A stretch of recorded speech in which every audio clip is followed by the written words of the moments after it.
Hi ಎಲ್ರಿಗೂ, welcome back to ಹಾನಿಸ್ tiffin room channel.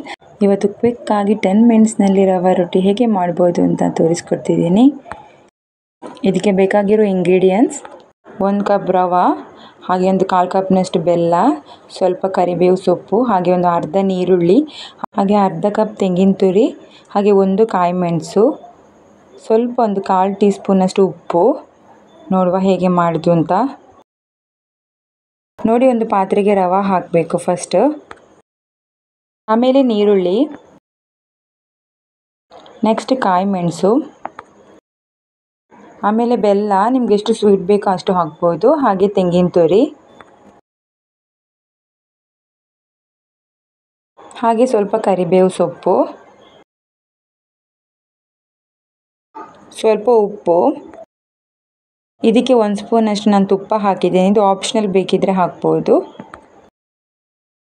ಇನ್ನು ಇದಕ್ಕೆ ಸ್ವಲ್ಪ ನೀರು ಹಾಕಿ ಮೀಡಿಯಮ್ ಟೈಪ್ನಲ್ಲಿ ರೊಟ್ಟಿಗೆ ಹಿಟ್ಟು ಮಾಡಬೇಕು.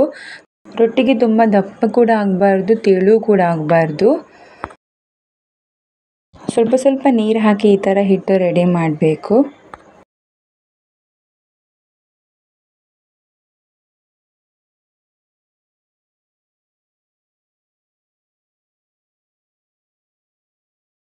ನೋಡಿ, ಈ ಥರ ಆದರೆ ರೊಟ್ಟಿ ಚೆನ್ನಾಗಿ ಬರುತ್ತೆ.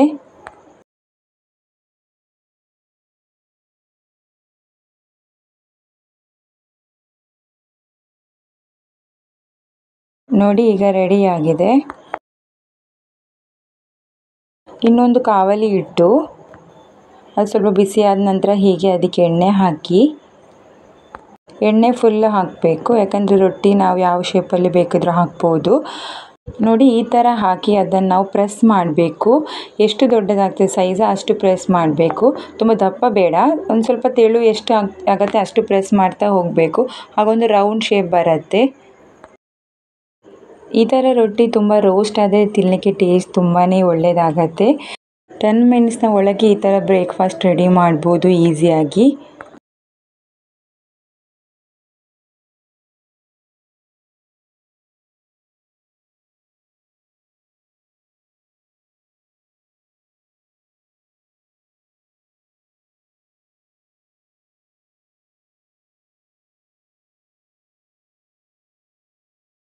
ಫಸ್ಟಿಗೆ ಒಂದು ಸೈಡ್ ಬೇಯಬೇಕು. ನೋಡಿ, ಈಗ ಒಂದು ಸೈಡ್ ಬೆಂದಿದೆ. ಇನ್ನು ಇದನ್ನು ಮಗುಚಿ ಇನ್ನೊಂದು ಸೈಡ್ ಹಾಕಬೇಕು, ಅದು ಕೂಡ ಬೇಯಬೇಕು. ಇದು ರೋಸ್ಟ್ ಆದರೆ ತುಂಬಾ ಒಳ್ಳೆಯದಾಗತ್ತೆ ರೊಟ್ಟಿ. ನೋಡಿ, ಈ ಥರ.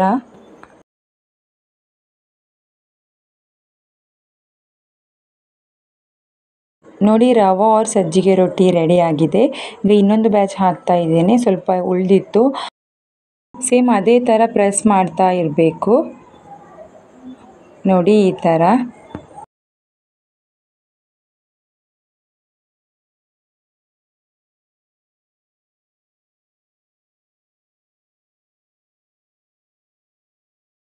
ನೋಡಿ, ಸಜ್ಜಿಗೆ ರೊಟ್ಟಿ ರೆಡಿಯಾಗಿದೆ. ಈಸಿ ಆ್ಯಂಡ್ ಕ್ವಿಕ್ ಆಗಿ ಮಾಡ್ಬೋದು.